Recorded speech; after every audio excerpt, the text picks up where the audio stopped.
In this Psalm 27, he was in the midst of adversity when surrounded by his enemies, that David says, Psalm 27, verse 4, "One thing have I asked of the Lord, that will I seek after, that I may dwell in the house of the Lord all the days of my life." Notice this, to gaze upon the beauty of the Lord and to inquire in his temple. To inquire means to meditate. David says, to gaze upon the beauty of the Lord. He longs to gaze upon the beauty of the Lord when life is particularly challenging. It was not a rosy time for David. This was when his enemies were surrounding him. See, David finds confidence in gazing upon God's beauty and meditating in his temple. Actually, just briefly, the temple here is the tabernacle. What was in the tabernacle? Do you remember? In the tabernacle was the Holy of Holies, where God's glory and presence dwelt. It dwelt first in the tabernacle and later on in the temple in Jerusalem. But see, sin blinds us to the beauty and the glory of God, isn't it? And we know that Jesus came and became the ultimate sacrifice. And so temple sacrifices are no more.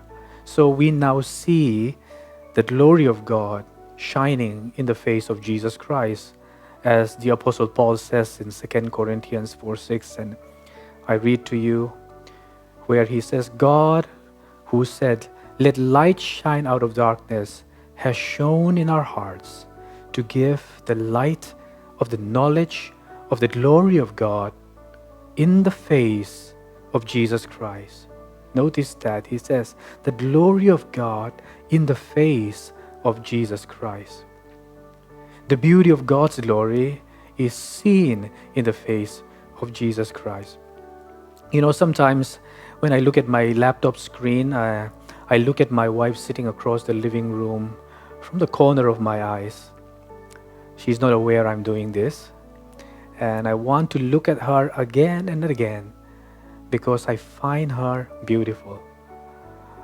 And so the sight of her brings a smile to my face.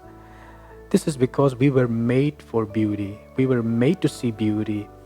Beauty attracts us. Beauty captivates our imaginations. And here's the thing, here's the most important of all. We have been given eyes to see Jesus in his beauty. And once you've seen his beauty and have tasted his beauty, you want to look at him again and again because his perfection is attractive, right? So David longs to gaze upon the beauty of the Lord, he says, all the days of his life. David finds security and confidence in seeing the beauty of the Lord.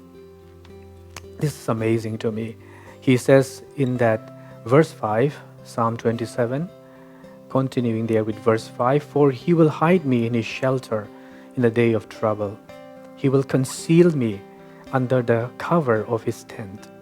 He will lift me high upon a rock."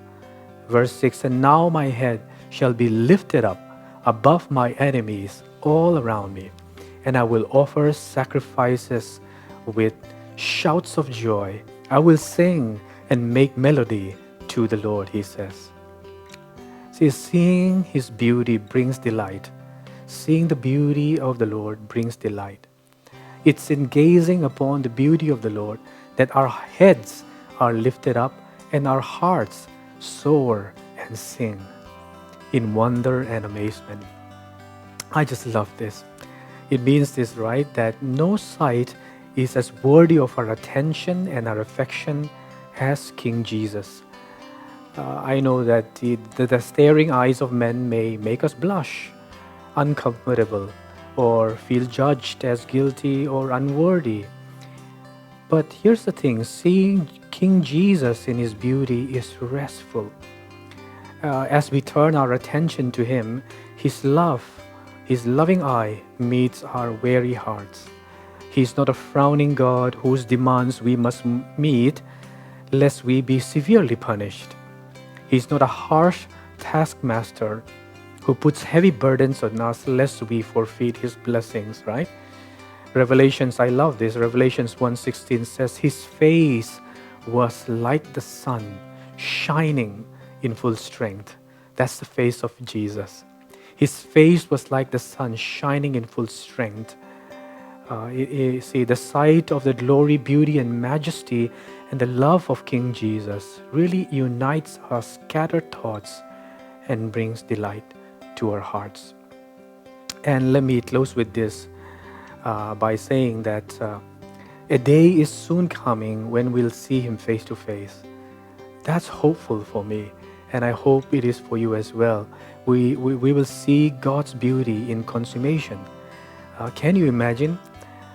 Think a little bit with me here. Life is short and eternity is long.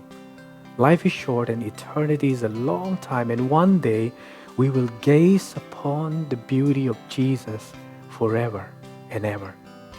Right? It will be face to face. We know in part, we prophesy in part, but one day it will be face to face. In other words, it'll be an unhindered communion. There will be nothing to hinder us from seeing, delighting in, gazing upon the beauty of the Lord, undistracted. I long for that day. How about you? And we will be fully beautified when Jesus appears. When Christ, who is your life, appears, you too will appear with Him in glory, says the Apostle Paul in Colossians, right? So we will be fully beautified when we see Jesus in all of His glory, in all of His beauty and splendor. And there will be no more sin, it means, no more aches, no more aging, no more chronic illnesses, no more tears, no more death. He shall wipe away every tear from your eyes. We shall see Him as He is, and we shall be like Him. So enjoy gazing upon the beauty of Jesus until your heart sings.